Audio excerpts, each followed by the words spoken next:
Жағы сауатсыз бен надан деген ұғымның арасы екі бөлек нәрсе да. Сөз ғой.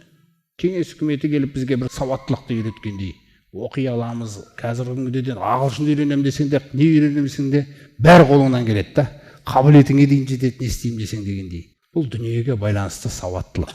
Егер де ол жақсы нәрсе, егер де ірге тасында ол ақиқатқа қатысты білімді болса, ал ақиқатқа қатысты білімсіз болсаң, надан деген ат беріледі. Дүниеге байланысты сауатың мол болса да, білмейтін нәрсең болмаса да, физиканы шақып бересің мына жерге, химияның формуласын айтып бересіз ба, математиканы мына жерге өрнектеп бересіз ба, бірақ ақиқаттан хабарың жоқ па, керек емес па, ол надандық деп аталады. Сол себептен хат танымау, сауатсыз жаңағы нәрсеге байланысты, хат танымау, сауатсыз болу деген нәрсе, оны айып көрмеді пайғамбарымыз саллаллаху алейхи ва саллям. Тіпті ол сипатпен өзінің пайғамбарын атады. Фаамину биллахи ва расулихи набийил умми. Қараңыздар. Иман келтіріңдер, ей жер бетіндегі күллі адамзат, Аллаға және оның елшісіне, әлгі сауатсыз немесе хат танымайтын пайғамбарға. Көрдіңіз ба? Алла Тағала оны кәдімгідей не көріп тұр оны? Оның дүниедегі жағы жазу, оқуды білмейтін мен не қылайын дейді Алла Тағала. Ол менің хатымды танып тұрған адам ғой дейді. Келесі сөзінде соны айтып жатыр. Әлләзи юъмину биллахи ва бикалиматихи. Аллаға және Алланың кітабындағы сөздеріне иман келтірген.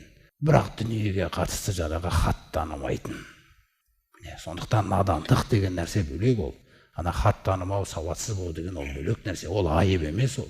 Біздің ата әжелеріміз дүниеден ол буынның соңы өтіп кейінгі буын келе жатыр ғой.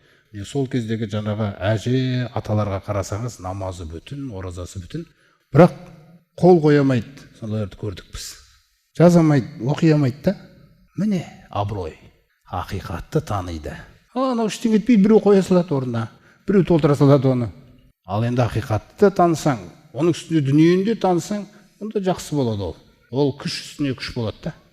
Міне сондықтан олар сені сүйікті дос тұтып алар еді дейді өздеріне қарай. Болды, сен енді олармен бір тақырыпта, бір темада, ертең олар саған тағы да бір нәрсені ұсынады, сен онда қабылдайсың, тағы бір нәрсені ұсынады, соны қабылдайсың, сол күндердің бір күні олар мақсатына жетеді. Бір 50 жылдан кейін ел жаңа дегендей, елші де жоқ, дін де жоқ дегендей. Осындай бір жоспар құрған еді. Алайда күллі нәрсені бақылаушы Раббысы ол нәрсеге жол бермеді.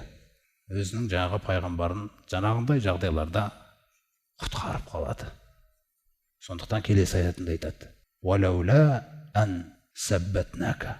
Егер де біз сені ақиқатқа қарай бекемдеп, нықтап, табанды қылып қалмағанда сол жерде, қараңыздар. Жаңағы сен ойды ойлап отқан кезде, мен араласып деп тұр ғой Алла Тағала, вахимен келіп, сені сол ақиқатқа қарай нықтап, босауға болмайды деген нәрсені түсіндіріп қалмағанда, лақода сөзсіз, ей пайғамбар, китта таркану илейхим шайян қалила. Азғантай болса да оларға ыңғай таныта жаздадың ғой дейді. Көрме? Сәл де болса дейді. Қараңыздар. Сәл де болса сен оларға қарай, сұнысына қарай еңкейе жаздадың. Міне қауіп қай жерде тұр? Қауіпті көрдіңіз ғой қай жерде тұр? Принцип деген нәрселер ол босамайды ешқашан.